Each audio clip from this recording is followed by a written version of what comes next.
Quiero desearles a todos una muy buena tarde. Por favor, ¿me escuchan y me ven? Buenas tardes. Ok, muy amables, muchas gracias. Les voy a suplicar que si tuviéramos algún inconveniente, estoy teniendo problemas con energía eléctrica aquí en la zona 10. Han habido algunos apagones. Si tuviéramos algún inconveniente, solo me van a tener paciencia. Nos conectamos de una u otra manera si hubiera algún inconveniente de esa naturaleza. Entonces, para que quede de una vez ahí, porque tú conectarme con ustedes. Empezamos por hacer algún recordatorio. Nuestro examen parcial va a ser el día miércoles de la semana entrante. Vamos a evaluar todo lo que veamos hasta el día jueves de esta semana. Ya me puse de acuerdo con los compañeros de la otra sección para que ustedes se dediquen a estudiar. La otra semana no vamos a dar clases. Yo me estaré trasladando con ustedes posiblemente cuando concluyan ya sus exámenes parciales. Vamos a trasladar también alguna información de la hora del examen. Voy a unificar a las dos secciones. El examen les va a llegar a las dos secciones aproximadamente a las 3 de la tarde. Yo les voy a enviar un día antes o el mismo día en la mañana las instrucciones de ese examen, la valoración, las preguntas, el número de preguntas, la forma de evaluar para que ustedes estén preparados. Y bueno, ustedes ya conocen cuál es mi sistema de evaluación, de tal manera que no va a variar muchísimo en cuanto a eso.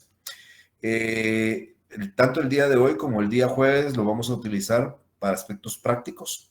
Me he permitido trasladar y voy a presentárselos en la pantalla un par de escritos de demanda de juicio oral y un par de escritos de demanda de juicio sumario. Mi intención es que ustedes ya puedan visualizar realmente cómo se redacta una demanda en vía oral y una demanda en juicio sumario. No va a haber mucha variación, me refiero en cuanto al contenido formal, a las formas. Usted va a encontrar lo mismo, claro, uno va a decir que es vía sumaria, el otro va a ser vía oral. Vamos a hacer peticiones de trámite de vía sumaria y peticiones de trámite de vía oral, pero realmente el esquema de la demanda va a ser la misma. Lo que me interesa es que ustedes se comiencen a familiarizar. Eso lo vamos a hacer el día de hoy. Y el día jueves yo también voy a presentarles algunos escritos de medios de impugnación para que ustedes ya vean cómo se plantea un medio de impugnación. ¿Por qué no empecé con medios de impugnación hoy, cuando fue lo primero que vimos este semestre, sino a la inversa? Porque hoy les voy a explicar el contenido de la demanda completa, y cuando hable de los medios de impugnación, pues esos ya son segundos escritos, ya no reúnen todos los requisitos que reúne una demanda. Entonces yo quisiera que veamos todo, el todo de una demanda, y después ya vamos a ir a ver memoriales, segundos memoriales, presentando en este caso medios de impugnación. Pero ya entrando un poco en materia, la presentación que tenemos en primer lugar es de un juicio de alimentos. Ya expliqué yo en las clases anteriores que un segundo proceso de conocimiento es el proceso oral. Se caracteriza porque es un juicio que se desarrolla por audiencias, es un juicio concentrado, el mayor número de etapas se desarrollan en la audiencia. En esa audiencia vamos a tratar de conciliar, a contestar la demanda, interponer excepciones, proponer medios de prueba, y van a haber hasta una segunda y tercera audiencia en caso se fuera necesario para prueba, para que al final, después de la última, pues se dicte sentencia. El objetivo es que lo que nosotros queremos y pretendemos, al final el juez lo decida en un fallo de un tercero imparcial. En esta vía de juicio oral encontramos asuntos de poca monta económica, juicios de ínfima y juicios de menor cuantía, el juicio de alimentos que voy a explicar hoy, el juicio de rendición de cuentas, el de edición de la cosa común, que es el otro ejemplo que traigo, y el juicio de jactancia. Por supuesto, cuando buscamos las peticiones finales de cualquiera de estos juicios, poco a poco ustedes van a ir entendiendo, porque eso al final de cuentas es la pretensión. ¿Qué quieren un juicio de alimentos? Que se fije una pensión. ¿Qué quieren un juicio de aumento de alimentos? Que se aumente la pensión. ¿Qué queremos en un juicio de rebaja? Que se rebaje. ¿Qué queremos en un juicio de división de la cosa común? Que se divida. ¿Qué pretendemos en un juicio de jactancia? Que se declare jactancioso a la persona que ha sido jactanciosa. Y bueno, etcétera, etcétera, etcétera. Entonces, todos estos aspectos los voy a ir explicando yo, y el día de hoy, pues vamos, como les decía, a iniciar por hablar de esta demanda de juicio oral de alimentos. Quiero pedirles a ustedes, por favor, si hay algunas dudas, algunas inquietudes, cuando termine de explicar esta demanda, me las pueden formular y después pasamos a la siguiente. Pero bien, entonces estamos hablando de una demanda que va a cumplir los requisitos de cualquier juicio igual ordinario. Una demanda que debe cumplir con lo que es el artículo 61, que es los requisitos de todo primer escrito, del 106 y 107, y otros más que complementan este primer escrito. Ustedes recordarán, eso lo vimos el semestre anterior, vimos un juicio ordinario, una demanda ordinaria en la misma forma que esta. No van a variar mucho las cosas, pero es importante irselas recordando a ustedes. En primer lugar, lo que nos exige la ley es que nosotros tenemos que identificar el tribunal al que nos dirigimos. Acá yo he empezado con una demanda de alimentos nueva, porque lógicamente todavía no tiene número, y nos dirigimos a un juzgado, en este caso pluripersonal, en el departamento de Guatemala o en la capital, porque acá hay varios juzgados ya que tienen una competencia específica y solo se dedican a temas de pensiones alimenticias. O sea, antes un juzgado de familia conocía de alimentos, de divorcios, de separaciones, uniones de hecho, etcétera, etcétera. Hoy ya hay juzgados de competencia específica en asuntos de alimentos y uno pues se dirige ahí y lógicamente lo que busca es acelerar estos procesos. La ley me obliga a que indique el nombre de la persona que ejerce un derecho con todas sus generales. Aquí, por aspectos de que estas son demandas verdaderas, lo que estoy enseñando a ustedes son demandas verdaderas, esta es realizada por mi persona, pues voy a omitir el nombre de la persona, pues por supuesto, por cuestiones de ser ciertos datos reservados, pero de lo más o menos se los vamos a tratar de enseñar. Entonces, lógicamente, el nombre de la persona que reclama el derecho, su edad, su estado civil, su profesión, su oficio, su domicilio, y esta es la primera parte, parte del encabezamiento, que incluye el tener un abogado director. Ustedes recuerden que tenemos que tener un abogado director, podemos tener dos, podemos tener tres, podemos tener cuatro. En este caso soy solo yo, y señalar el lugar para recibir notificaciones dentro del perímetro de la población. En la zona 1, este perímetro de la población es de la primera a la 18 calle y de la primera a la 12 avenida, la zona 1. Pero ¿por qué señalo yo la zona 10? Porque la ley, recuerden ustedes que cuando es oficina de abogados sí permite que sea fuera de ese perímetro de la población. En este caso muy particular, es un juicio que promueve la señora en nombre propio y también actúa como madre de dos menores de edad, o sea, en ejercicio de la patria potestad. Por eso actúa en representación, dice, comparezco en forma personal, ella, y en ejercicio de la patria potestad de sus menores hijas. Son dos menores de edad, por supuesto, que no pueden actuar por sí mismas y actúan a través de su madre. ¿Y cuál es el objeto de la comparecencia? Pues en la calidad relacionada, o sea, como esposa o como interés personal y en representación de, comparece a promover en la vía de juicio oral la fijación de la obligación de prestar alimentos. En contra de su esposo y padre de las menores, el nombre del señor. Recuérdense que hay que indicar el nombre de la persona contra la que se ejerce la acción. Aquí va el nombre de ella. Y hay que indicar la residencia. Y si se ignora, hay que hacerlo constar. Acá dice de quien ignoro, aquí se ignora la residencia, pero puede ser notificado en otro lugar que puede ser su trabajo, puede ser el lugar de la casa de su mamá, de sus hermanos, de algún pariente, donde se le puede ubicar. Y luego empezamos con una relación de hechos. La relación de hechos no la voy a leer acá porque nos tardaríamos muchísimo, pero lógicamente en este juicio lo que pretendemos nosotros es que el esposo y padre de las alimentistas se le condene a fijar en dinero a proporcionar una pensión alimenticia. Y en este juicio lo que se busca es determinar cuáles son sus posibilidades del obligado y cuáles son las necesidades, en este caso, de las actoras. También ustedes recordarán que yo les decía que es necesario en esta clase de juicios de fijación de alimentos acompañar el título con el cual se acredita el parentesco o la obligación de dar alimentos. Acá, como es esposa e hijas, lo que hay que acreditar es esa calidad de esposa e hijas. Por eso es que nosotros acompañamos, como ustedes lo pueden ver acá, acompañamos certificación de las partidas de matrimonio y certificación de las partidas de nacimiento, para demostrar que el demandado es esposo de la actora y padre también de las actoras representadas por la señora. Por ende, tienen legitimidad para comparecer. Y luego, lógicamente, hago una relación de que ellos han vivido o vivieron juntos en algún momento, que las hijas estudian en algún colegio, etcétera, etcétera. Y todas esas cuestiones y todos esos aspectos de relevancia para el juez. Yo aquí le hice ver al juez de que ellos vivían juntos, que las señoritas, las niñas estudiaban en un buen colegio, vivían en una buena casa, que tenían ingresos entre los dos que lograban completar. Les ponía yo que más o menos había un gasto aproximado de unos 22,000 quetzales mensuales en esa fecha y que ahora el demandado pues ya se separó de ellas, ya no les quiere proporcionar alimentos y por ende es que ella comparece a promover la demanda. Esta demanda, como dice aquí en las pretensiones, es una demanda que pretende que se le fijen 34,000 quetzales al demandado a razón de 10,000 quetzales para cada una de las menores y 14,000 quetzales para ella. O sea, hablamos de 14,000 para la señora actora y 10,000 para cada una de ellas. Esa es la pretensión.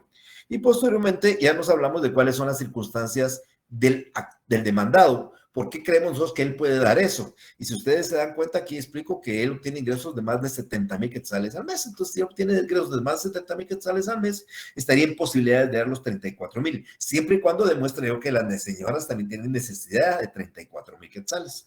Entonces, aquí hablamos de 70,000 quetzales, porque le digo que además que él es auditor, contador público auditor, también y trabaja para varias empresas como auditor, también es dueño de algunas sociedades, etcétera, etcétera. Entonces, él tiene la posibilidad de tener ingresos que sobrepasan los 70,000 quetzales.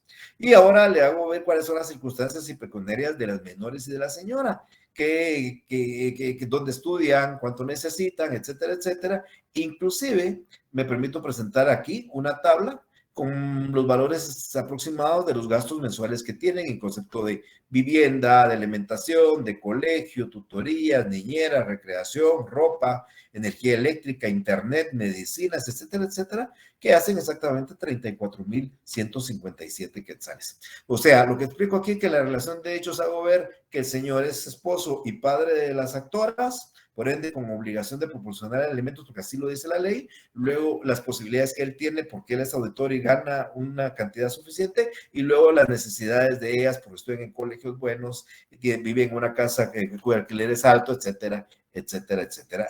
Y al final, lo que busco es el pago de los 34,000 quetzales, o perdón, la condena de los 34,000 quetzales mensuales en contra del demandado. Acá mismo hago una simple relación de hechos solo para explicar que es necesario decretar ciertas medidas cautelares para que garantice el cumplimiento de la obligación en caso fuera condenado. Y pido, por ejemplo, el embargo, mejor dicho, más que pido, explico que es necesario embargarle el salario, honorarios profesionales, ingresos al demandado que obtiene ciertas entidades, y también pido el embargo de algunas cuentas monetarias y de ahorro y el arraigo de ella, el de la persona, para que no salga del país sin ninguna representación.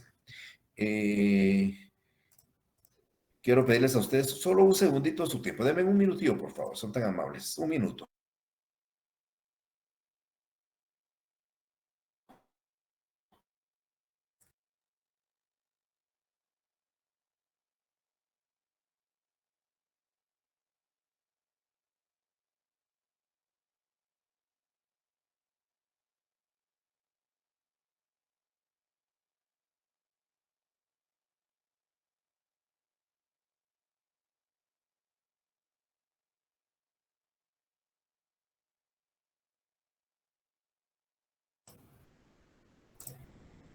Ok.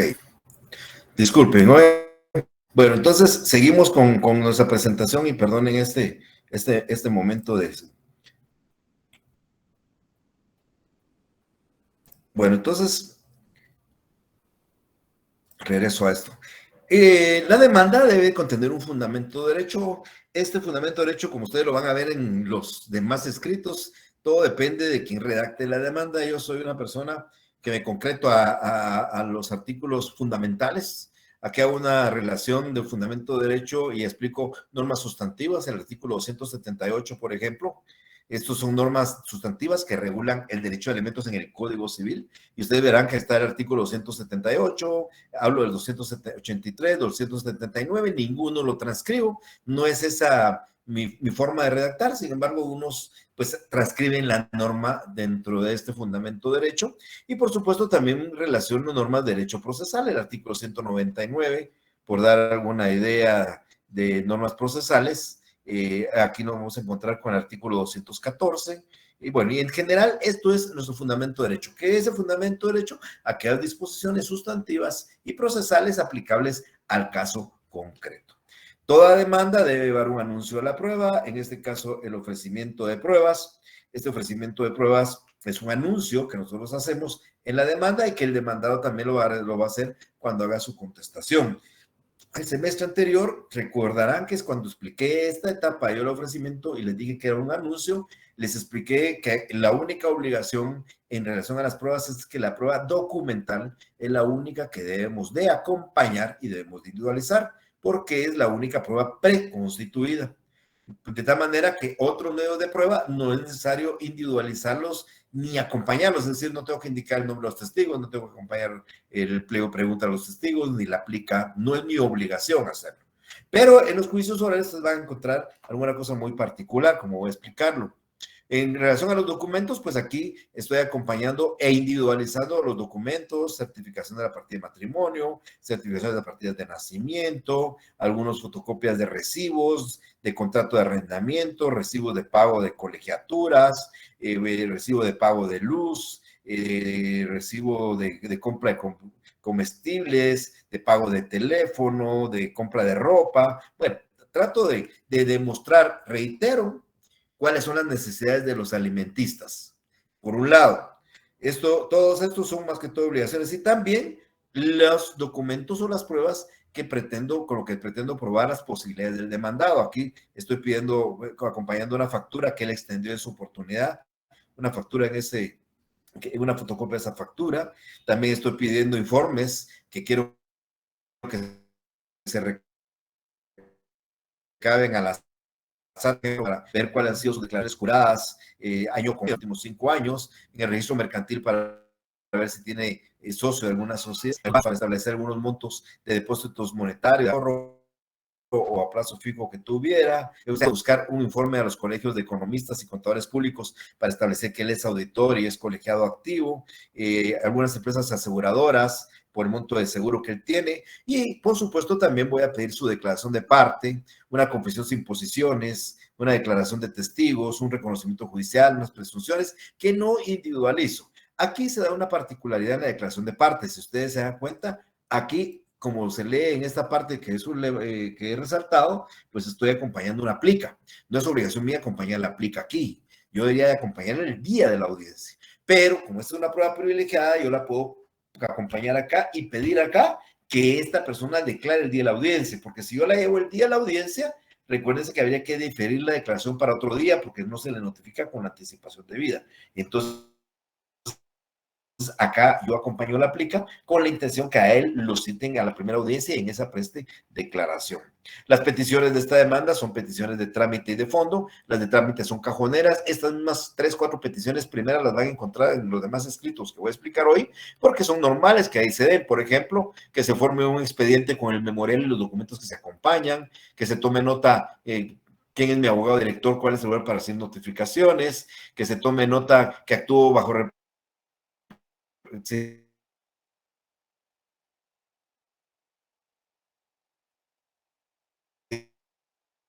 es una real, que se señale día y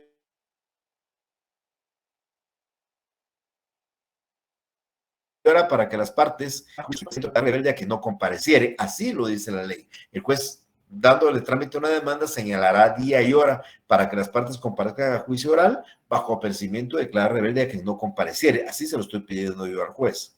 Luego hay una petición que es la que les decía yo, para que el demandado comparezca a la primera audiencia a prestar declaración de parte por ser prueba privilegiada, y pido que se cite al demandado, señor fulano tal, para que la primera audiencia preste declaración de parte conforme al pliego de posiciones que aplica se acompaña, bajo procedimiento de declararlo confeso si no compareciera solicitud de parte.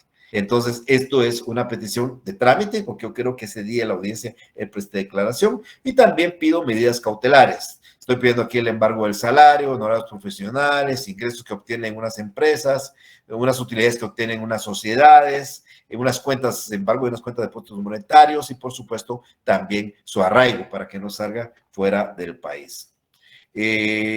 Acá en numeral 6, que también estoy resaltando, si ustedes se percatan, estoy pidiendo la pensión provisional. Yo les hablaba que hay una medida cautelar en este juicio, que es la pensión provisional mientras se ventila, y aquí se la estoy pidiendo yo al juez. Si yo no se la pidiera, el juez igualmente va a decretar una pensión provisional. Aquí estoy pidiendo una pensión provisional idéntica a la que quiero en definitiva. Lógicamente, yo estimo y creo que puede cumplir con 34,000 quetzales mensuales y le estoy pidiendo que mientras se retire el juicio se le fije esa pensión provisional. Eso lo va a decidir el juez al momento de resolver la primera resolución. Y luego, nuestra petición de sentencia. ¿Qué queremos que se decida después de que le probemos todo al juez? Después de que pase la primera audiencia, no haya conciliación, hayan pruebas, etcétera, etcétera, y haya que quitar sentencia, pretendo que después de que lo haya convencido, él declare con lugar la demanda y se le fije al señor la suma de 34,000 quetzales en concepto de alimentos que debe pagar en forma mensual, anticipada y sin necesidad de requerimiento alguno, a razón de 10,000 quetzales para cada hija menor actora y 14,000 quetzales para la señora actora. Y, por supuesto, el pago a las costas procesales. Toda demanda termina con una cita de leyes, que es una enumeración de los artículos complementarios que también dan vida a esto. Por ejemplo, si ustedes ven del artículo 128, que está marcado acá, hasta el artículo 186, aquí estoy hablando de la medio de prueba de la declaración de parte, de la prueba documental, de la prueba testimonial, de la prueba de presunciones. Llega hasta 194, 96, la prueba de presunciones. Si me voy aquí del artículo 199, por ejemplo, hasta el artículo 218, ahí hablo de unos artículos que se refieren al juicio oral, al oral en general y al oral específico de alimentos. Este es 572 al 573, habla sobre la condena en costas. Y, por supuesto, los artículos de la ley de tribunales de familia, porque este es un asunto de tribunales de familia. ¿Cuántos demandados hay acá? Un solo demandado, por ende acompaño solo 2 copias, una para el tribunal y una para el demandado, pero tengo que hacer constar cuántas copias acompaño conforme al artículo 62 del Código Procesal Civil y Mercantil. Debo señalar el lugar y la fecha, debe ir firmada por la solicitante y en su auxilio por su servidor o por el abogado que lo auxilie. Esto es una demanda de alimentos cuya estructura, forma, es la que establece la ley. El contenido, pues ya va a variar conforme ustedes puedan redactar, pero estamos cumpliendo con todos los requisitos que dicen los artículos 61, 62, 79, 106, 107 del Código Procesal Civil y Mercantil. ¿Alguna pregunta que tengan sobre esto para que podamos contestarla si es que la tienen? ¿Alguna inquietud? Por favor, Ingrid. Ingrid. Sí, licenciado, a mí me surge la duda que si en la resolución el juez determina la pensión provisional, en el momento en el que él conteste la demanda y diga que no puede pagar esa cantidad, él, o sea, ¿en qué forma lo obligan ahí a pagar la pensión provisional hasta el momento en el que él contesta la demanda?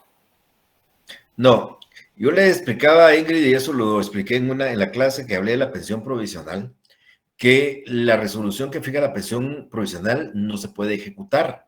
Si bien es cierto, ahí está la pensión provisional, no se puede ejecutar porque no es un título de ejecución. Entonces, ¿cómo funciona esto? Si a este señor ahorita le fijan 34,000 quetzales, vamos a suponer, de pensión provisional, y le notifican ahorita en este mes de septiembre, por ejemplo, él estaría obligado a dar pensión a partir del mes de septiembre. Vamos a pensar que el juicio dura un año. Y entonces, durante un año, él no da la pensión provisional de 34,000. Pero al dictar la sentencia, sucede que el juez lo condena a pagar 34,000 quetzales. Entonces, en la sentencia, el juez cuando hace la condena en el pago de las pensiones, también condena al pago de las atrasadas, las provisionales no pagadas. Entonces, si él no pagó ni una pensión, lo va a condenar a pagar todos esos y nosotros podemos cobrar a partir del día en que le hayan notificado a él. Yo les decía ese día que explicaba esto, que esto era una prueba al azar. Era un juego como la montaña rusa. No sabemos si conviene o no conviene pagar. Y yo decía, y daba un ejemplo, yo les daba un ejemplo y les decía, y lo voy a poner con menos porque 34,000 quetzales, pues estamos hablando de una cantidad grande. Pensemos que la pensión alimenticia provisional fueron 2,000. La actora quería 4 y el juez fijó 2,000, porque él lo hace a su libre albedrío. Y entonces fijó 2,000 y la persona es condenada un año después a pagar no 2,000, sino 3,000. Entonces, el juez, sobre esos mismos 3,000, va a condenar a la persona a pagar todas aquellas que no haya pagado. De tal manera que este señor que tenía que haber pagado 2,000 provisionales y no las pagó, pero lo condenaron a pagar 3,000, va a tener que pagar en 3,000 todas las atrasadas. Y por supuesto puede ser a la inversa, puede ser que le hayan fijado 2,000 y él al momento de dictar una sentencia le fijaron solo 1,000 y entonces por los mismos 1,000 se va a condenar. Entonces él está jugando a la ruleta rusa. Él está pensando, si no paga, de repente va a tener que pagar menos al final, pero podría ser que por no pagar tenga que pagar más. Entonces, mucho lo que hacen es mejor pagar la pensión provisional, porque las pagadas, esas no van a variar, ni a favor ni en contra. Entonces, la persona que hoy le fijaron 2,000 y pagó 2,000 durante un año, aunque le suban a 3,000 o a 4,000, él solo se quedará en 2,000. No tendrá que completar la cantidad y a la inversa. Si le fijaron menos, tampoco se le va a devolver. Pero eso es lo que yo les explicaba en esa oportunidad, Sí, como una especie sí, de ruleta rusa. ya recuerdo, licenciado. Es que Okay. no, en un momentito me perdí. Gracias, licenciado, por recordarme. Muy amable. Para servirle. Samuel, por favor.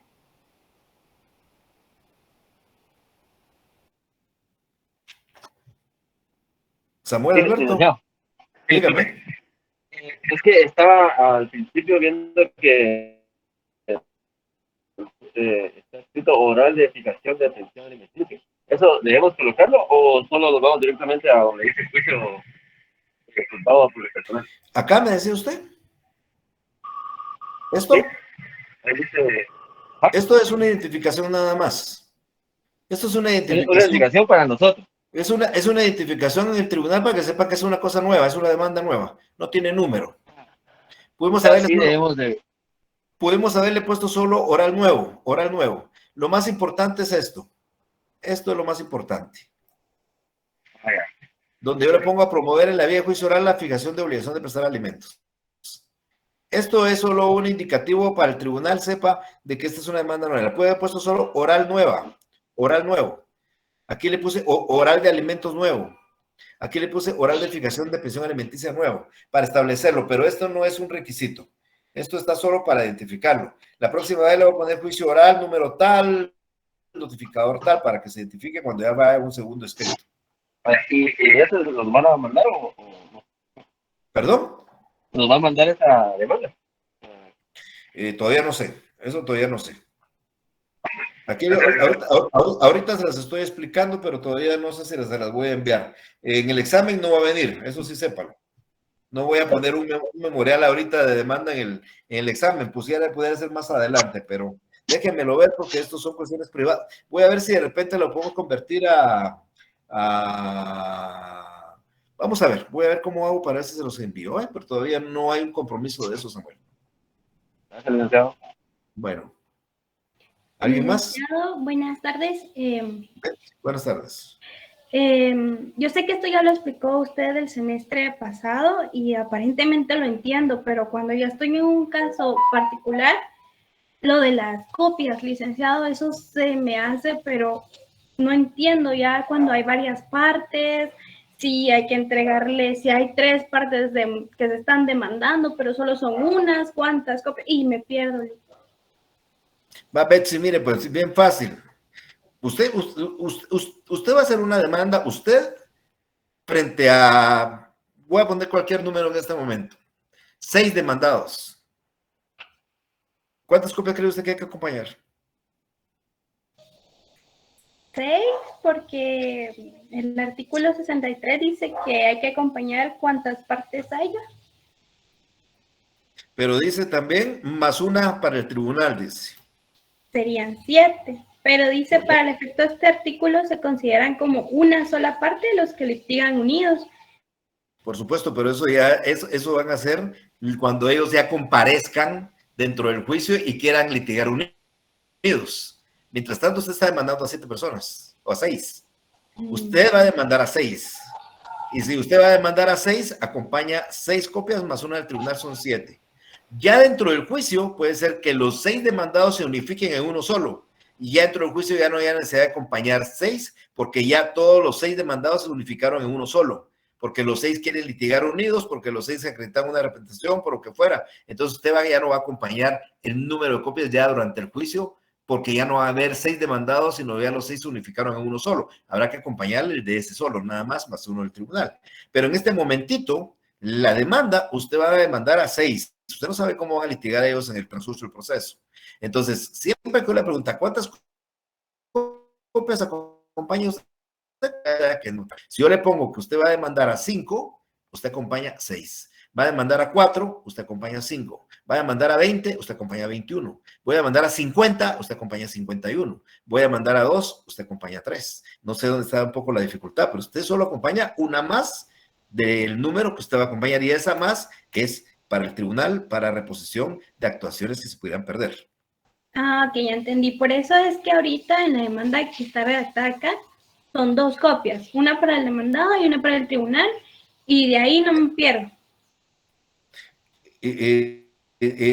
Aquí hay 2 copias, un demandado hay y una para el tribunal, nada más. Ok, gracias, Lick, ya entendí. Gracias. Una preguntita, ¿usted cree que hay que acompañar otra más por algo? No. Ah, Digamos que la confusión no se me da cuando hay una parte, la confusión se me da cuando eran varias partes. Pero, entonces, pero le hago 2 preguntas rápidas, Betsy. Si fueran 7, ¿cuántas acompañaría? 8. Y si fueran 12. 13. No se me pierda mucho. Gracias. No se me pierda mucho. Tantas como partes contrarias hay que notificar, más una. Así es como funciona el tema de las copias. Dentro del proceso, 10 personas que eran demandadas y tienen el mismo derecho o la misma, o estamos demandándolos igual, ellos pueden unificar la personería en uno solo. Entonces decir los 10, miren, ya no vamos a litigar los 10 juntos, sino solo uno solo. Ya no van a haber 10 abogados, no van a haber 10 memoriales de contestación, sino uno solo va en nombre de los 10 a actuar. Entonces ya dentro del proceso solo van a haber 2 partes, un actor y el representante de los demandados. Y allá no vamos a acompañarle 10 copias, solo acompañaremos la de él, porque es el representante de los demás. Pero eso es ya dentro del proceso. ¿Ok? Ok, Lick, Vale. muchas gracias. Samuel, por favor. Bueno, Luis Alejandro. Licenciado, mi duda es de qué sucede cuando, en caso contrario a este, la pretensión se ha hecho de forma oral y no de una forma tan estructurada como está la que usted nos mostró. ¿Se afecta demasiado en el desarrollo del proceso?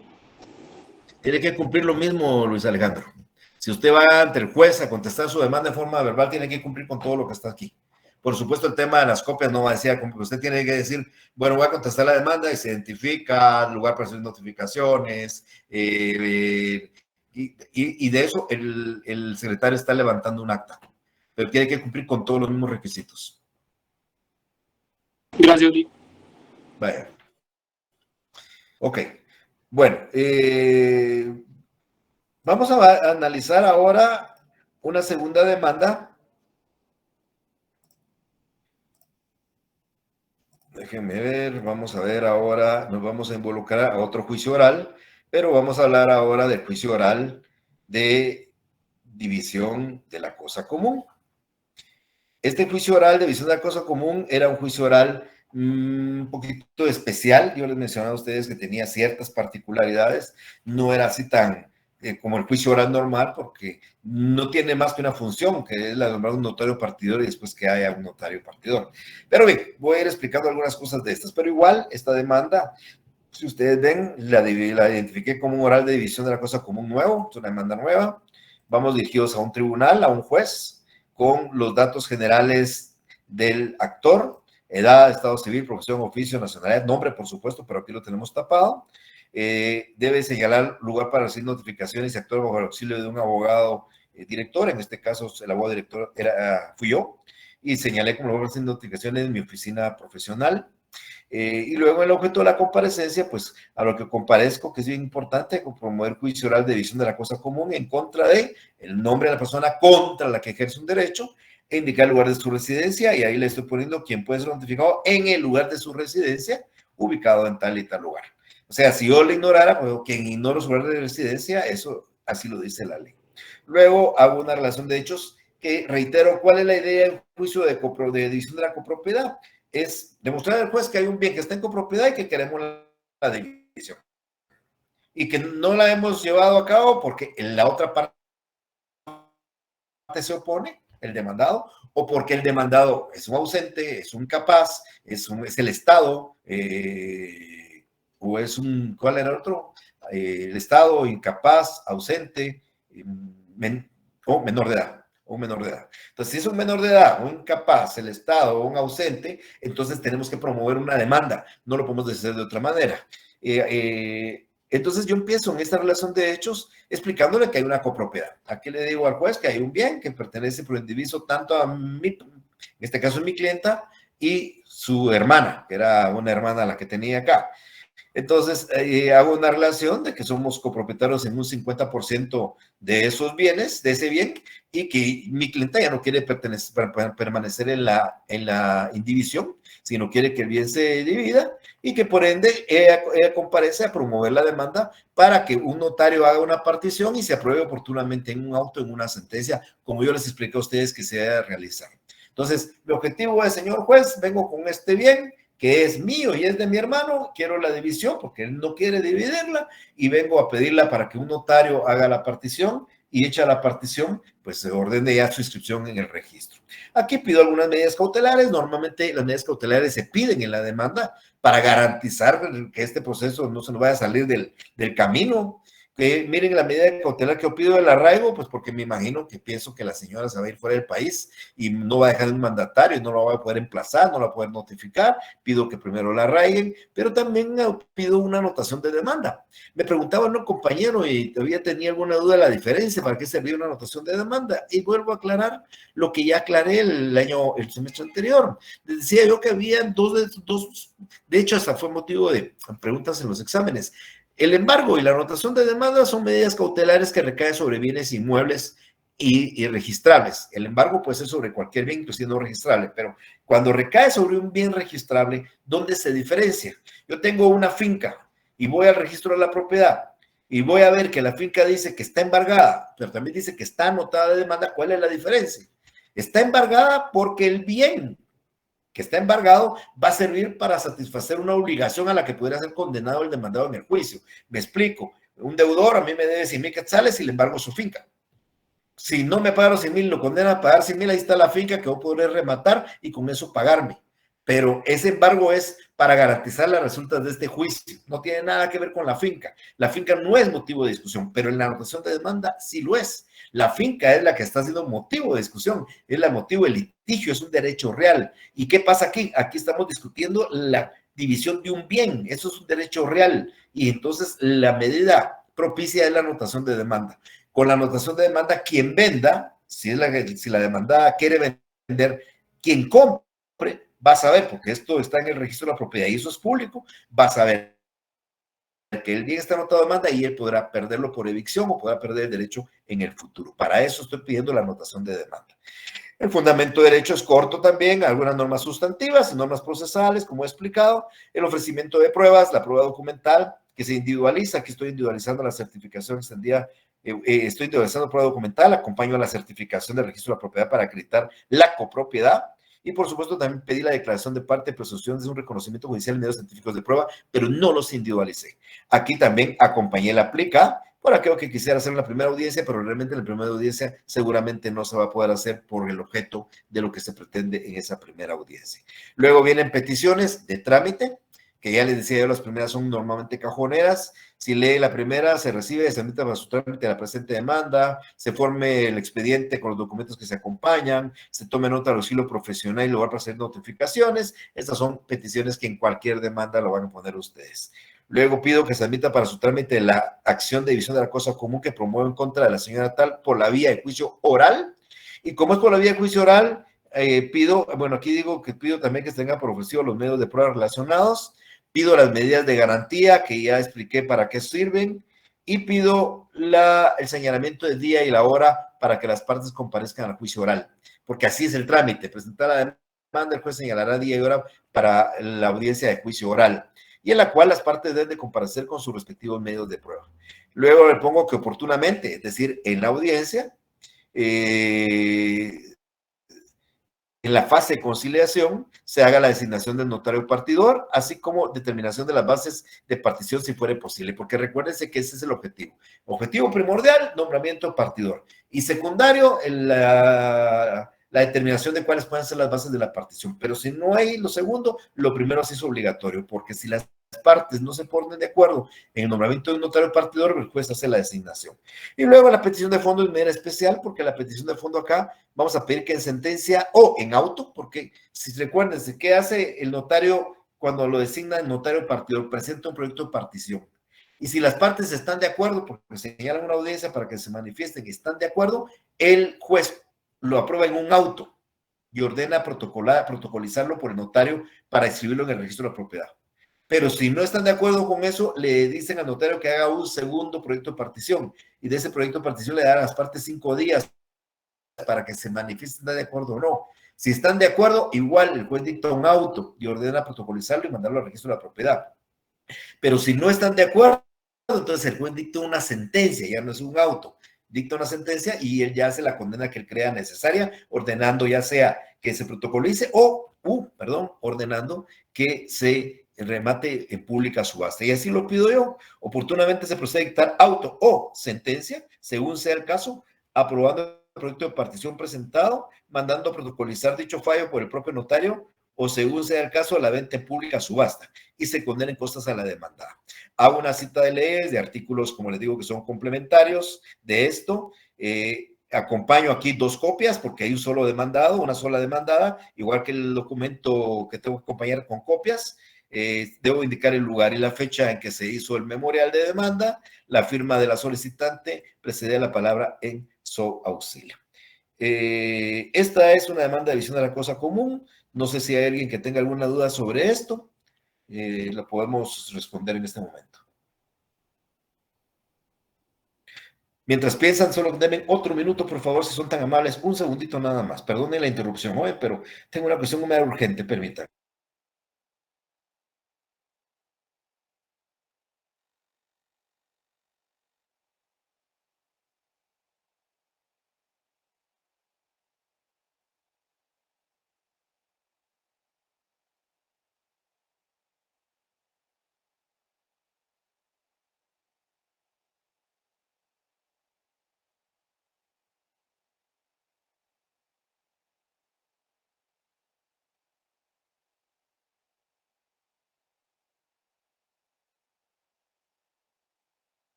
Bueno, disculpen. ¿Tienen alguna duda de esta demanda de división de la cosa común? Las 2 demandas que he presentado y que he explicado son de juicio oral. Si se dan cuenta, en las 2 se pide señalamiento de día y hora para oír ese juicio oral. En las 2 pedimos medidas cautelares. Por supuesto que en las 2 cumplimos con todos los requisitos que ustedes ya conocen. Lo que a mí me interesa es que ustedes se familiaricen mucho con esos requisitos, porque al final de cuentas, por ejemplo, una relación de hechos, un fundamento de derecho, ya serán ustedes los que utilicen el mecanismo o el criterio que a ustedes más les parezca para hacer esa relación de hechos. Lo que la ley dice es que esa relación de hechos debe ser clara y precisa. Pero bien, si no hay ninguna inquietud sobre esto, perdón, Betsy, si es tan amable. Sí, licenciado. Respecto al remate de subasta pública, ¿bajo qué precio se va a hacer? ¿Un precio comercial? ¿El juez va a disponer? ¿Cómo es la situación? Porque solo dice aplicable a los efectos del remate. No, el valor es el valor que le dé el notario partidor o el juez, ya sea que el notario lo va a hacer ver en una partición, va a decir que no se puede hacer la partición y que quiere rematarla y va a dar un precio, para que ese precio se divida en la proporción que le corresponde a cada copropietario. Eso lo dice el notario partidor. Y cuando el juez lo decide en la sentencia, lo hace sobre ese precio. O sea que ya va un precio determinado. Cuando nosotros ya hablemos en la vía de apremio, cuando hablemos del juicio en la vía de apremio y hablemos del remate, aquí es otro mecanismo de determinar el valor. pero en este caso la partición no es un valor que el juez se le ocurra, sino es el valor que sugiere el notario partidor. Ok, entonces cuando venga la persona a buscarme asesoría, yo sí le debo de decir esto, por si no quieren al final, entonces, porque no es fácil, me imagino que subasten la propiedad de uno, la Pues copropiedad. mire, usted como abogada de la actora, en este caso voy a ponerme como abogado de la actora que tengo aquí, en este caso muy particular, quien vivía en la casa era la demandada, siendo propiedad de las dos. Entonces mi actora quiere su parte, ya sea que se la den físicamente o que rematen la casa y le den su dinero. Ella prefiere que la rematen y que le den su dinero, porque ella no está gozando de nada, lo está gozando la otra. Entonces, este es el ejemplo que yo aquí estoy poniendo, pero cada uno sabrá al final, pero si usted no goza de la propiedad o no tiene la propiedad o no tiene el pleno derecho de la propiedad, mejor prefiere que lo remate y que le den dinero y usted puede adquirir otra propiedad. Este es el camino. Ah, ok. Gracias, Luis. Vaya, Owen, por favor. Buenas tardes, licenciado. Buenas Yo tardes. me perdí un poquito en eso que dijo de la anotación de la demanda. No me quedó muy claro cómo teníamos que utilizarla. Mire, pues, el embargo y la anotación de demanda son medidas cautelares, pero la anotación de demanda se caracteriza que es aquella medida cautelar que va dirigida cuando se está discutiendo la constitución, modificación o extinción de un derecho real. Acá estamos realmente discutiendo la modificación de un derecho real, porque aquel que es propietario ya no lo va a hacer, aquel que era propietario salir en propiedad. Entonces, usted no plantea un embargo en esta cuestión porque usted no lo van a condenar a pagar nada. Aquí lo que hay que hacer es dividir el bien. Lo que está en discusión es el bien. Entonces, la anotación de demanda es la medida cautelar propia cuando se discute la constitución, modificación y extinción de un derecho real. En otras palabras, la anotación de demanda es la que procede cuando lo que está en discusión es el bien inmueble. Y usted pide la anotación de demanda en el registro de la propiedad, que lo anoten en el registro de la propiedad, porque cuando alguien llegue a querer comprar, por ejemplo, en otra parte, ofrécele esa venta, sepa que ese bien está en discusión, está en litigio, por eso está la anotación de demanda, está en litigio.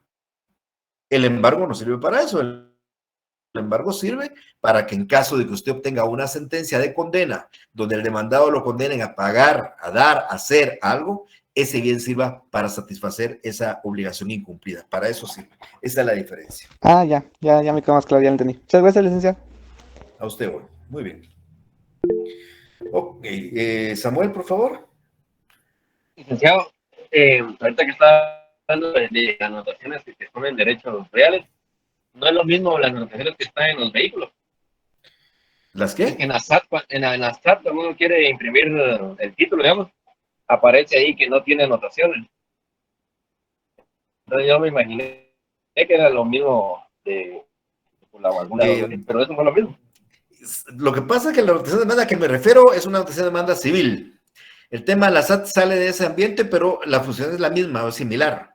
Por ejemplo, si usted reporta como robado el vehículo, la SAT hace una anotación y ya no puede ser una transferencia del vehículo, no puede ser un traslado del vehículo, el título del vehículo, temas de calcomanía, como usted dice.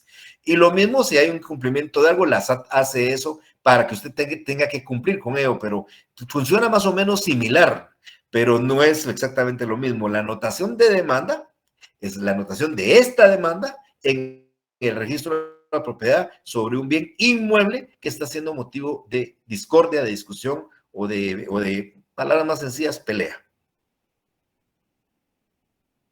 Gracias. A usted. Diana, por favor. Buenas tardes, Lic. Buenas tardes. Con respecto a la anotación de demanda, en el registro de mercantil, esto podría equivale en sí a lo que es el gravamen. Bueno, la anotación de demanda, un embargo, una hipoteca, una prenda, son gravámenes, son limitaciones. Gracias. Cualquier cosa, Diana. ¿Eh? Gracias, Lic. Vaya, Carlos Alberto. Sí, licenciado, buenas tardes. En el caso del juicio oral, en este que se está platicando, ¿hay algún momento en el que el juez llame a conciliación a las dos partes para ver si en alguna de las dos partes logra venderle o cederle el derecho a la otra? Buena pregunta, Carlos. No se habla de una cuestión de esa naturaleza en el juicio oral. Se habla de la conciliación para nombrar un notario partidor. Si al final las partes quieren ponerse de acuerdo, notario, y un notario se los va a hacer, ya no hay necesidad del juicio y lo hacen un notario. Y si fuera un asunto de menores de edad, de incapaces, de ausentes del Estado, el juez no podría aceptar ese acuerdo ahí, más que lo que se lleve el procedimiento, que sea un notario el que proponga, que al final la audiencia no estén de acuerdo con esa partición y el juez ordene a través de un auto que lo aprueba, o en último caso a través de una sentencia. Pero que las partes llegaran ante el juez a la conciliación y les digan, mire, Lic, ya no queremos que siga porque no pusimos de acuerdo en que él me va a vender, y entonces, no, eso hagan ustedes ante un notario afuera, si es posible que lo hagan, lo hacen ante un notario, cuando lo hagan, vienen a desistir del juicio aquí conmigo, pero él no va, esa no es la función de ese juicio. Gracias. A usted, Carlos. Angie, por favor. Licenciado, buena tarde, con una pregunta. Yo sé que usted esto ya lo explicó en clase, pero me causa duda, incluso creo que lo puso en una pregunta de un primer laboratorio, de que esta demanda de división de la cosa común, ¿qué es? Porque me causa duda y creo que lo estoy confundiendo con... Ay, no me recuerdo cómo se llama la otra, se me olvidó la verdad.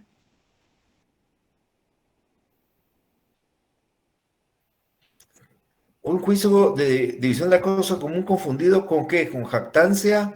¿Con rendición de cuentas? ¿Con alimentos? No, ¿Menor cuantía? Y jactancia. Sí, jactancia es, licenciado. Bueno, no tiene nada que ver, allí son completamente distintas. Aquí hay un bien común, copropiedad, un bien que pertenece a dos o más personas, no está dividido, es copropiedad y queremos dividirla. Y el mecanismo para hacerlo cuando no hay acuerdo, cuando hay menores, cuando hay ausentes, cuando es el Estado, cuando hay incapaces, es por la vía de juicio oral, como yo lo he explicado.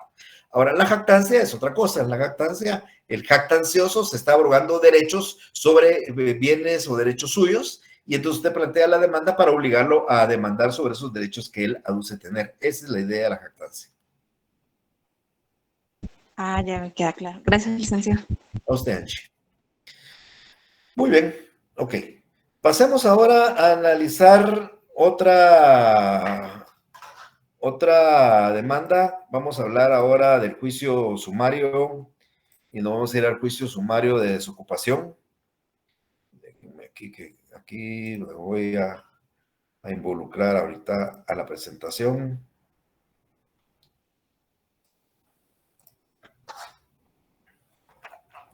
Aquí vamos a hablar de un juicio sumario de desocupación. Ustedes se recuerdan del juicio sumario, es el juicio breve, de plazos cortos. Lo que pretendemos acá es que en un juicio similar al ordinario, pero con trámites cortos, se dicte una sentencia y se tramitan en esta vía, dijimos, asuntos de arrendamiento, asuntos de desocupación, todos los asuntos provenientes del contrato de arrendamiento y desocupación, los interdictos de obra nueva, de obra peligrosa, de amparo, posesión o deslinde, de despojo, el interdicto de amparo o deslinde, la rescisión de los contratos, la responsabilidad civil de empleados y funcionarios públicos, la entrega de bienes muebles que no sean dinero. Esto se trata de juicio sumario.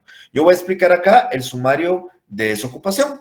Ya mencioné en las clases anteriores que el código dice desocupación y desahucio, que son dos cosas distintas, pero que en el proceso se dan al final las dos cosas. Y aquí lo voy a explicar en un minutillo. Igual es una demanda nueva, es un sumario. Aquí no le puse sumario de desocupación, solo le puse sumario.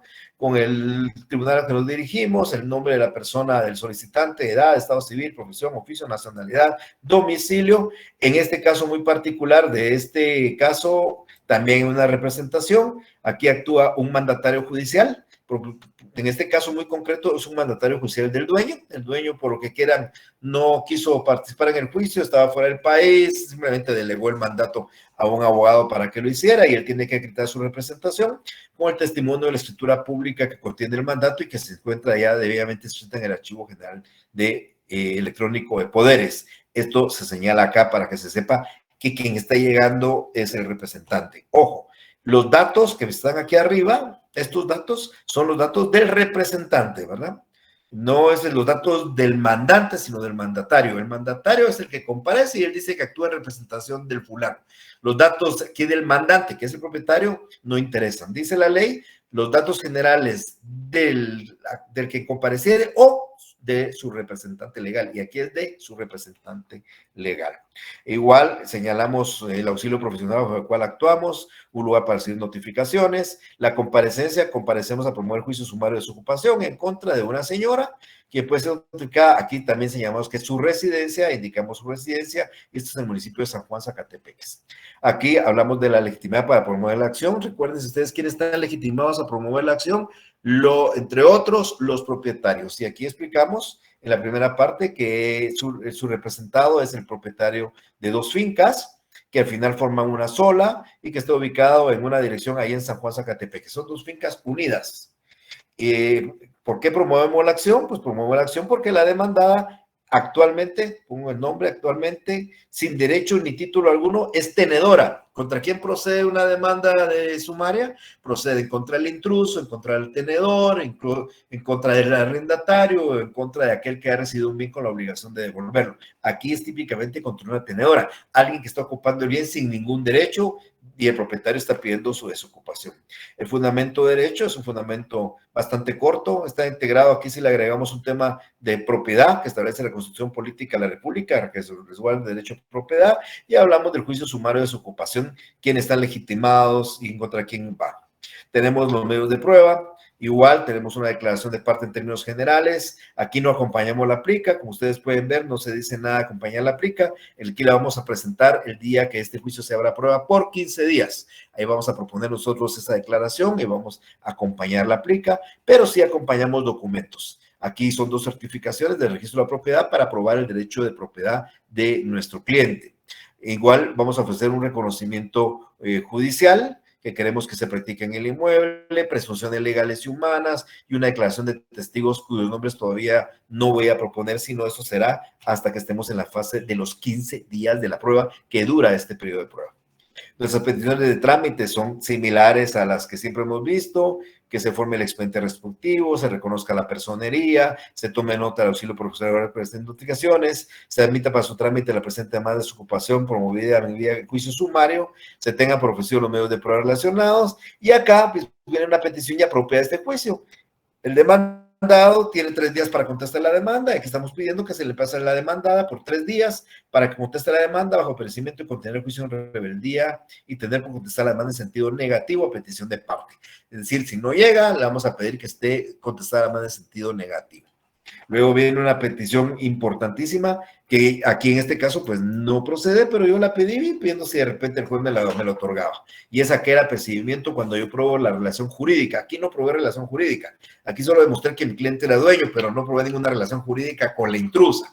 Yo la pedí y yo no recuerdo, pero estoy seguro que no le han dado trámite, me dijeron en cuanto a esto no al lugar, pero pues igual hice un intento, porque yo pretendía que si el juez le daba el apercibimiento, si la señora en 3 días no contesta, entonces va a ordenar su desocupación. Pero bien, al final eso lo voy a pedir en petición de fondo, pido que se decrete la desocupación, que se declare con lugar y se decrete con lugar la desocupación de la demanda de la señora y cualquier otro ocupante de las fincas tales, que ocupan en un solo cuerpo ubicados en tal lugar en el municipio de San Juan Zacatepeques, fijándoles el plazo de 15 días. Estos 15 días es para que desocupe. La desocupación es voluntaria. Hay 15 días para desocupar. Yo les explicaba en las clases anteriores que esos 15 días son para que desocupe. Llame a su carro de mudanzas, agarre y recoja sus cosas y se vaya y deje el inmueble vacío. Eso es desocupar. Pero si en esos 15 días ella no desocupa, entonces se va a ordenar. El apercibimiento es que ante la negativa se va a ordenar el lanzamiento, y ese lanzamiento es el desahucio. Ese es el acto forzoso que va a desarrollar el juez con la fuerza pública, ordenando y sacando a las personas de la residencia. Y pido también la condena en costas. Igual hay una cita de leyes con un número de artículos complementarios. Las copias aquí son 2, hay una parte demandada, son 2 copias las que yo acompaño, igual que los documentos, señalo el lugar y fecha, y en este caso particular, ella no firmó, firmé yo, perdón, el representante no firmó, firmé yo a ruego de él. Esto la ley lo permite. Dice que firmará la persona y es auxilio del abogado, solo lo hará el abogado a ruego de ella, por no poder firmar, por no saber firmar, por no querer firmar, por lo que fuera. Esto es una demanda de desocupación, es muy sencilla, su estructura ya la ven ustedes, es muy sencilla. Tal vez aquí lo más dificultoso es que quiero yo la sentencia, pero yo quiero que la lancen, quiero que la saquen, que le fijen un plazo de 15 días y que desocupe, y si no, que la lancen. Ese es el objetivo de este juicio. ¿Alguna pregunta, por favor, para este escrito?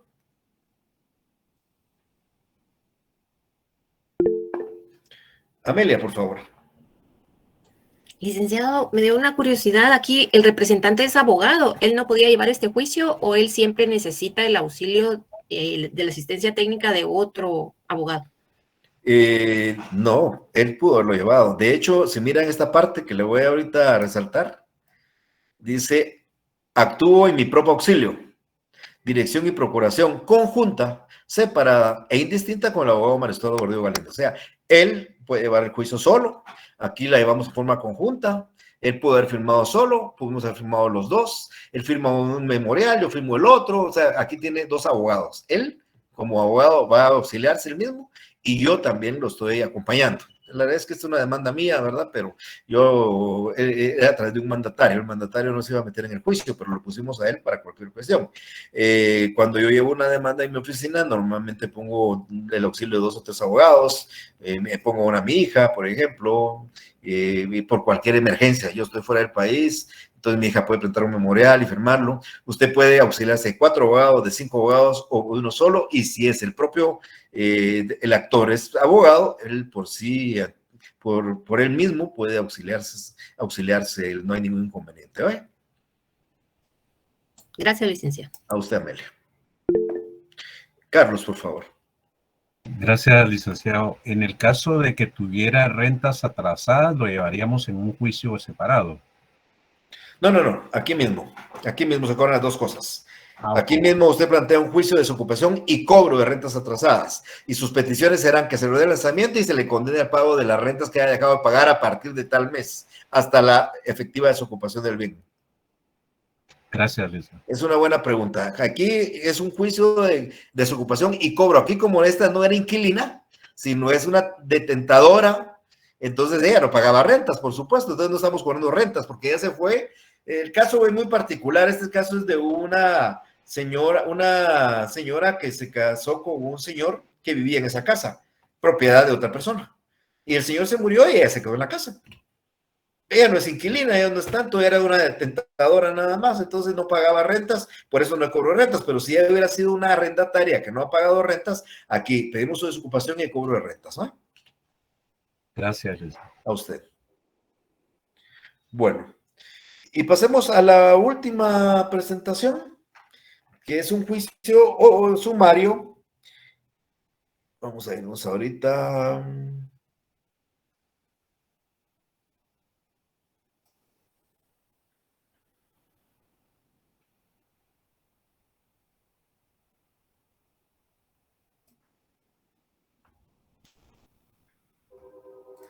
Es un juicio sumario de apeo o deslinde. Este es un interdicto. En este interdicto, ustedes recuérdense que los interdictos son acciones posesorias. Se trata de discutir la posesión temporal, no posesión definitiva ni propiedad, posesión temporal de un bien. Y expliqué que hay interdictos de amparo, posesión o de tenencia, que es cuando uno lo amenazan con despojarlo. El interdicto de despojo, cuando uno lo despojan. El interdicto de apeo y deslinde, cuando uno le alteran los linderos de su propiedad y comienzan a querer ocupar ese espacio. El interdicto de obra nueva, cuando hay una obra que se está construyendo y puede ocasionar daños. Y el interdicto de obra peligrosa, que son obras que ya existen desde hace mucho tiempo, pero que también pudieran ocasionar algún perjuicio. Entonces, en este caso es un interdicto de apeo y deslinde. Igual nos dirigimos a un juez de primera instancia. Datos generales, edad, estado civil, profesión o oficio. En este caso es un representante de una sociedad anónima, es un administrador único, y el administrador único es el representante legal, acredita su representación con el nombramiento, suerte notarial de nombramiento, que está debidamente inscrita en el registro mercantil, que esos son los requisitos para acreditar una representación de una sociedad anónima. Actúa también para juicio de un abogado y señala un lugar para hacer notificaciones. Y el objeto de la comparecencia, pues comparece, promueve el juicio sumario interdicto de apeo y deslinde en contra de el nombre de la persona contra que se ejerce un derecho, de quien en este caso se ignora su residencia y puede ser debidamente notificada en un lugar que él indica. Acá les voy a contar, no les voy a leer todos los hechos y los antecedentes y la relación de hechos, pero este es caso de le vendió a este señor una propiedad bastante grande, y este señor, esta propiedad comenzó a desmembrar algunas partes, pero de aparte que desmembraba y le vendía a otros, él agarraba parte de la propiedad que no había comprado a la sociedad y comenzaba a construir en esas áreas que no eran de él. Entonces, lo que está aquí promoviendo y alterando, por supuesto, los linderos. Entonces, aquí lo que está promoviendo la empresa es que se haga el apeo del linde y que la parte, el demandado retorne los setos, o en este caso las divisiones a donde corresponden esos linderos que están divididos. En estos casos creo que están divididos por, aquí hay una solicitud, una medida cautelar. Miren, esto es un poquito largo, pero aquí está pidiendo que se retornen los mojones a donde corresponden. Aquí hay una medida cautelar que pidieron ellos, no estoy seguro si se les accedió. Esta demanda no es mía, solo hice algunas observaciones que, por cierto, aparecen en este lado derecho. Ahorita me estoy percatando de eso. Esta demanda me la dieron para que se le diera una revisada, haciendo yo algunas observaciones. Esta medida cautelar es una providencia de urgencia, como le pongo aquí cabal, así se pide, como una providencia de urgencia. No es una medida como el embargo a la notación de demanda, sino es aquella apertus que les permite a ustedes pedir cualquier cosa que sea la medida más adecuada para eso, y ellos querían que el juez, sin ir a dictar sentencia aún, le ordenara a él que retornara los mojones al lugar donde corresponden. No me pregunten cuál fue la respuesta del juez, porque esa no la sé. El fundamento derecho de los colegas que me mandaron este memorial es bastante extenso. Ellos hacen relación a cuestiones de competencia, a asuntos del juicio sumario, a temas de propiedad en el ámbito sustantivo civil, inclusive aquí hablan de las medidas cautelares, pero inclusive hasta analizan cuestiones doctrinarias. Aquí, por ejemplo, explican lo que dice el doctor Mario Aguirre en relación a los interdictos. Eso es pura doctrina, igual que esto que está aquí señalado, que también es doctrina. Entonces, ellos incluyen derecho y doctrina dentro del fundamento derecho, pero eso es cuestión de criterio de cada quien. Como les digo, yo soy más partícipe, ser más concreto en estas cuestiones. Los medios de prueba, pues, son prueba documental, individualizada la prueba documental, que tuvieron que haberla acompañado, acompañan una certificación de la partida de registro de propiedad, acompañan testimonio del sector público del mandato, acompañan un plano, piden unos informes, piden la declaración de parte también en este caso del demandado, piden la confesión sin posiciones, una prueba de testigos, un reconocimiento judicial, un dictamen de expertos, medios científicos, presunciones, bueno, en general, todos los 7 medios de prueba del artículo 128 están aquí ofrecidos, pero si ustedes se dan cuenta, ninguno es individualizado más que la prueba documental, pues todos los demás simplemente es un anuncio que vamos a pedir. Luego vienen con sus peticiones de trámite idénticas. Las primeras, formar un expediente, reconocer la personería con que se actúa, tomar nota del lugar para hacer notificaciones, que se admita para su trámite en la vía sumaria el juicio interdicto. Y en este caso hay una cuestión muy particular, como la persona vive en un departamento, en un municipio, están pidiendo que se haga la notificación a través del juez de paz del municipio y se libra un despacho. Este despacho, recuérdense que son rogativas que hace un juez a otro juez para realizar ciertas diligencias. Cuando un juez de una categoría se dirige a otro juez de la misma categoría, un juez de paz, otro juez de paz, o un juez de instancia, otro juez de instancia, se envía un exhorto. Ahora, cuando es un juez de mayor categoría o uno menor, un juez de primera instancia, un juez de paz, se envía un despacho. Y cuando es un juez menor a uno mayor, un juez de paz a uno de instancia, un juez de instancia a una sala, por ejemplo, se llama suplicatorio.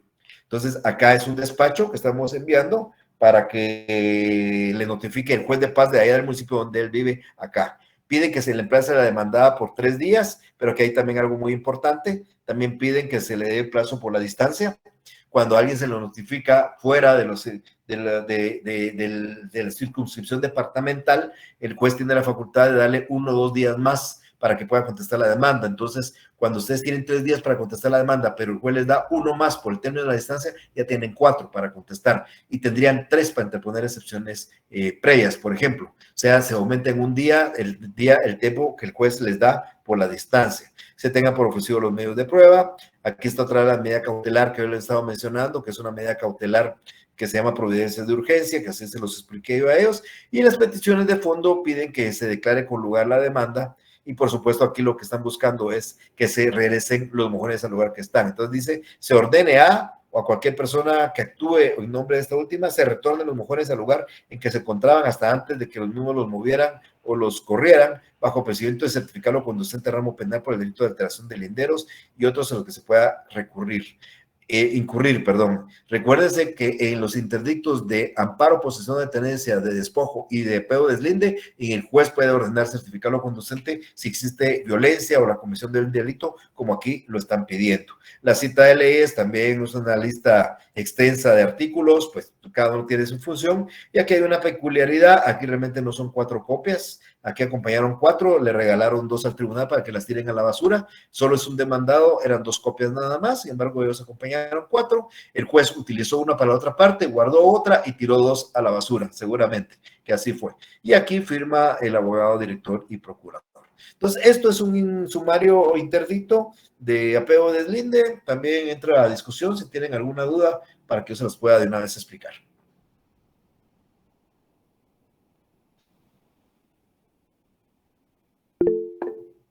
Amelia, por favor. Licenciado, una consulta. El apeo deslinde es una alteración de los límites de un territorio. Y de un terreno. Y la rectificación de área, esto es en jurisdicción voluntaria, y el apeo y deslinde ya es en procesal. Una rectificación de área se da, Amelia, cuando usted tiene más área de la que aparece en el registro de la propiedad. Usted tiene 100 metros y usted en el área le aparece 110 y nadie es dueño de esos 110 y usted hace un trámite para que se rectifique el área. O tiene menos en algunos casos también, pero normalmente es. Entonces, eso es, ahí no hay ningún problema, no hay ninguna discusión. Usted puede hacer la rectificación de área, y se le va a rectificar y lo van a arreglar en el registro y va a aparecer usted en lugar de 100 con 110. Eso es la rectificación. Si nadie se opone, activa un trámite especial, por supuesto, eso, ¿verdad? Vía voluntaria, tienen que saberlo los colindantes, hay que notificarles, etcétera, etcétera. En el apeo y deslinde, no, aquí hay una discusión, aquí hay alguien a quien usted está perjudicando. Usted puede ser casi lo mismo, usted digo, es que esos 10 metros son míos, pero usted ni siquiera hizo una rectificación de área, usted de una vez los fue a tomar, y el vecino se siente perjudicado porque de él eran. Usted no sabe de quién son, porque puede ser que sean suyos, puede ser que sea el de él, pero usted sí fue a mover y removió los linderos, y esa remoción que hizo en ese momento, usted lo despojó provisionalmente de la posesión, por eso es un interdicto. Si va a ir a pelear quién es el propietario, es un juicio ordinario, pero aquí es un interdicto porque va a resguardar la posesión. Gracias, licenciado. Vaya usted. Betsy, por favor. Licenciado, yo tengo una consulta, pero con el de despojo. Sí. Me causa un poquito de controversia, porque en este caso que nos ponía don Ramón, se cumplió el plazo. Y en civil está ese principio de lo que las partes acuerdan es ley entre ellas. Entonces, sí, ¿qué es lo que realmente se le va a proteger el legislador a esta persona que incumple el plazo, que incumple el contrato? O sea, ¿es más fácil despojarlo? ¿O realmente lo que se está garantizando aquí es la garantía constitucional de ser citado, oído, vencido en un juicio? Por supuesto, Betsy, por supuesto. El contrato es entre las partes. Usted y yo hacemos un contrato y establecemos que la falta de pago me va a permitir a mí promover la desocupación, pero no me va a permitirla irla a sacar, porque usted automáticamente está siendo condenado sin haber sido citado a vida vencida. Si yo aceptara eso con parte, aunque usted me pagara la renta, siempre estuviera el día, mañana la llevo a sacar. Entonces, ya sea porque esté el día o porque no esté el día, el trámite que usted tiene que hacer, porque yo me atrasé, es un trámite de desocupación, pero no puede ir a la fuerza a despojarme. Si usted me va a despojar de eso, usted me está quitando la posesión que yo tengo. Entonces, ningún contrato sería válido, aunque sea ley entre las partes, si estamos violando disposiciones constitucionales. Yo puedo ir a usted, yo puedo divorciarme de usted sin ir a un tribunal, porque así lo pusimos en el acuerdo de matrimonio, que en caso de una falla simplemente estamos divorciados, íbamos al registro civil. No, la ley dice que hay un procedimiento para eso y hay que cumplirlo. Eso es lo que resguarda. O sea que sí está limitado lo de que entre las partes es ley con garantías constitucionales. Sí, por supuesto, toda la vida y cualquier cosa, ¿verdad? Cualquier cosa. Las mismas leyes son inconstitucionales, no digo los acuerdos son inconstitucionales. Si usted en un acuerdo va en contra de los principios del derecho, ¿de acuerdo? La ley es, el contrato es ley entre las partes, pero siempre y cuando estén basados en ley. Pero no puede usted crear una disposición contraria a las leyes, tratándola de aplicar y salir, por ejemplo, como usted decía aquí, que dice que la falta de pago le permitirá a usted ir con gente armada a sacar al señor, a don Ramón, a su casa a la fuerza, sin necesidad de ir a un tribunal a pedir el lanzamiento. Ok. Gracias, Liz. A usted, por favor, Carlos. Sí, licenciado, con una consulta en este interdicto de apego y deslinde. En este caso, si la persona que está invadiendo la propiedad privada quisiera registrarla, ¿hay posibilidad o sí pues existe limitante para que él, o sea, sin que la otra parte lo conozca? Bueno, vamos a ver. Mire, pues, la propiedad es un derecho real bien protegido hasta por la Constitución Política de la República. Vamos a pensar que usted tiene un terreno grande, una finca muy grande en el oriente. Esa finca está inscrita en el registro, tiene 10,000 metros cuadrados su finca. Yo dije grande, pero 10,000 no es grande, pero la finca, pero 10,000 metros cuadrados, bien identificada, norte, sur, este, oeste. Y llega el vecino que tiene otra finca de 10,000 metros cuadrados y como mira que usted no llega, pues entonces él comienza a mover sus corrales, mover todas las cuestiones y entonces va a quererse volver propietario de esto. Hay varios mecanismos. Aquí ya mencionaron uno, la rectificación de área, y el otro es la titulación supletoria. Pero para cualquiera hay que notificar, y es un requisito obligatorio, notificarle a los colindantes. Entonces, que usted no se vaya a enterar va a ser difícil. Segundo, con el tema de la titulación supletoria, hay un artículo en la ley de titulación supletoria que prohíbe titular supletoriamente bienes que estén registrados, estén inscritos en el registro de la propiedad. Entonces, un bien que esté inscrito en el registro de propiedad, usted no lo va a poder titular supletoriamente, eso está prohibido. Entonces, si usted fuera dueño de una casa que está abandonada, no la podría ir a titular supletoriamente porque está registrada, aunque quede abandonada. Normalmente se puede titular supletoriamente terrenos baldíos que no tienen registro. Y por supuesto que puede suceder. Si usted, esa finca de 10,000 metros que usted siempre ha poseído toda su vida, usted nunca la ha registrado y solo tiene la posesión y su vecino tiene otros 10,000 metros que también ha tenido la posesión, pero él hace titulación supletoria y en lugar de 10,000 le mete 1,000 más suyo y pone 11,000 y los titula y hace todo el trámite y nadie se opone, al juez le va a dar un título supletorio. Ese lo va a inscribir en el registro de la propiedad, le van a dar número de finca, folio y libro, y 10 años después de estar debidamente inscrito se va a convertir en propiedad. Cuando usted venga 20 años después y diga, no, si esto es mío, él va a decir, no, yo tengo título de propiedad y él va a tener un mejor derecho que usted. Se puede hacer, pero títulos de bienes no registrados y siempre y cuando usted ni siquiera se percate que lo titularon supletoriamente. Gracias. Pero para eso tiene que pasar 20 años, ¿verdad? Muchas gracias. A usted. Gabriela, por favor. Licenciado, yo le tenía una consulta. Fíjese de que cuando se da eso de que si yo habito en una propiedad, estoy con un contrato con alguien, se terminó ese contrato, pero yo ya no supe nada de esa persona, no sé si se murió, porque ya no reclamó nada. O sea, no me llegó a sacar al terminar ese contrato, ni se renovó otra vez, porque yo ya no supe nada de esa persona. Ni le fue a cobrar rentas ni nada. Nada, licenciado, Ya. o sea, no sé nada de esa persona. Ajá. Entonces, no sé porque, bueno, eso le sucede a mi papá, porque fíjese de que la casa está así como que ya no llegó nadie, él no sabe ni cómo contactarlo, se perdió totalmente Ya. el señor. Pero Entiendo. él tiene miedo de que en algún momento llegue alguien a sacar lo que no sea él, ¿verdad? O sea, como que la familia reclamar eso, ¿verdad? Por supuesto, Pero claro. no ha llegado nadie, ya vamos 20 años así, licenciado. Pues así seguirán otros 40. Si los herederos no hacen la sucesión hereditaria y se convierten en herederos, van a llegar 40. Ese es un inmueble registrado, seguramente, ¿verdad? Sí, licenciado, está a nombre de él. Fíjese que esa propiedad era de mi abuelito y mi abuelito la hipotecó.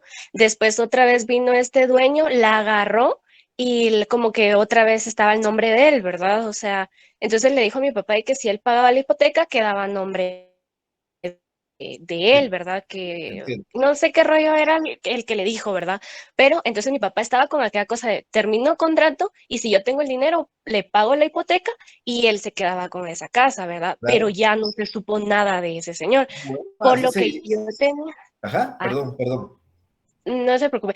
Por lo que yo tenía entendido, a mi papá le dijeron de que sí, todavía estaba a nombre de él, pero no sé es lo que se tiene que hacer ahí, porque mi papá no sabe si ahora se puede recuperar la casa y colocarla a nombre de él, o qué es lo que No, procede ahí, licenciado.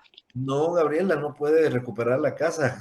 Eso es un derecho de sucesión. Le corresponde a los herederos legales o testamentarios del señor que le dio la casa a su papá.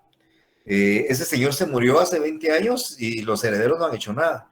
Ni tal vez no saben ni de la existencia de la casa de repente, pero eso Puede ustedes no pueden hacer absolutamente nada en la casa. Era lo que explicaba hace unos minutos, porque si esa casa fuera una casa que está ubicada en un municipio, no tiene registro, ustedes tienen 20 años de vivir ahí, pueden titularla supletoriamente.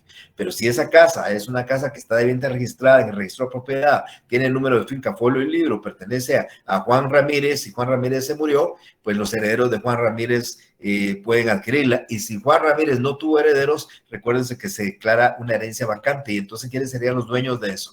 La universidad y el Estado. Ah, ok. O sea, supóngase, es que mi papá le construyó esa casa, licenciado, pero él sabe perfectamente, o sea, él está como consciente de que al momento que se la quiten, obviamente pierde todo lo que le construyó, ¿verdad? Así es, correcto, así es. Ah, Así es. muy bien. Es decir, él no va a ser nunca propietario, ni ustedes tampoco, pero pueden ser poseedores durante otros 20 años más y nadie aparece. Y pudiera morirse su papá y a quedarse ustedes, pero solo van a ser poseedores. Ah, ok. Y en el caso de que supóngase nosotros nos saliéramos de ahí, licenciado, porque mi papá no se ha querido salir por lo mismo, ¿verdad? Porque dice, no sé, no estoy pagando, pues no hay problema, ¿verdad? Pero no quiere salir de ahí. ¿Para qué se va a salir? Sí, exactamente, eso es lo que nosotros le decimos, ¿verdad? Pero si él se sale, los pandilleros la van a ir a ocupar. Sí, ¿verdad? Yo también sabía de las casas que quedan como, que se quedan como, ¿cómo es esa palabra? Ay, Dios. Intestadas. Ajá, exactamente, licenciado. A eso me refiero, intestadas, son que no tienen testamento. Entonces, mire, ni su papá que no se salga, y el día que llegue el que demandarlo es un juicio sumario que va a durar 1 año. En ese año ya buscará el que hace, pero mientras tanto que siga viviendo en la casa. Eso es cuestión de suerte. Bueno. Licenciado, pero a él no le pueden reclamar entonces que pague todo lo que no se cobró. No, sí le pueden cobrar los últimos 2 años, porque lo demás ya prescribió. Ah, muy bien, licenciado. Ah, muchísimas gracias. No, para mí es un gusto, Gabriela. Bye. Gracias, licenciado. Tengan una perdón, Carlos, por favor. Ya, gracias, licenciado. Solo despidiéndome estaba muy... Vaya, pues tengan una feliz tarde entonces a todos ustedes. Ahí nos vemos el día, ¿sí, Mónica? Licenciado, disculpe que le quite un poquito el tiempo. Es que yo tengo una pregunta más o menos en relación a lo que dijo la compañera hace un momento. Sí. Lo que pasa en nuestro caso es que la persona que cobra la renta en este caso no es el dueño de la propiedad, sino en los recibos de luz y agua, todo aparece el nombre diferente. Entonces no se sabe quién sería el dueño. ¿Y a quién le alquiló, pues, su papá? A una señora que aparentemente le dijo que era la dueña de esa propiedad. Tu papá tiene que tener recibos de alguien, ¿verdad? Y debía tener recibos de quien se lo dio en arrendamiento. Porque si no, el día de mañana puede venir la que dio en arrendamiento y cobrarle todas las rentas que no han prescrito, bajo el argumento que le paga a alguien, el que paga mal tendrá que pagar 2 veces, ¿verdad? Entonces, ese sería el inconveniente nada más, ¿verdad? Pero debería de asegurarse con qué derecho una persona extraña está cobrando sin tener legitimidad para hacerlo. Habría que averiguar. Sí, lo que pasa es que él ya fue a averiguar de quién era la propiedad, pero no le dan el nombre. Y dio el nombre de la que le está cobrando y pues no es la dueña. Pero ¿con quién hizo el contrato de su papá? Con otras. ¿Con la que está cobrando? Sí. Sí, bueno. No, la hizo con otra señora aparte a la que le está cobrando. Bueno, por eso le digo, entonces, ¿y la señora con la que hizo, qué se hizo ella? No se sabe nada. Ya. Pues mire, yo le diría que le pregunten a la que le está cobrando con qué derecho está cobrando y si no, no le paguen. Pero estén seguras porque puede ser una representante de hecho de la que les dio un arrendamiento, pero quien debía darles el recibo es con el que hicieron el contrato de arrendamiento. Ah, ya, muy bien. Gracias, licenciado. Va. Tengan feliz tarde, nos vemos el jueves, con permiso. Gracias, licenciado. Buenas tardes. Gracias por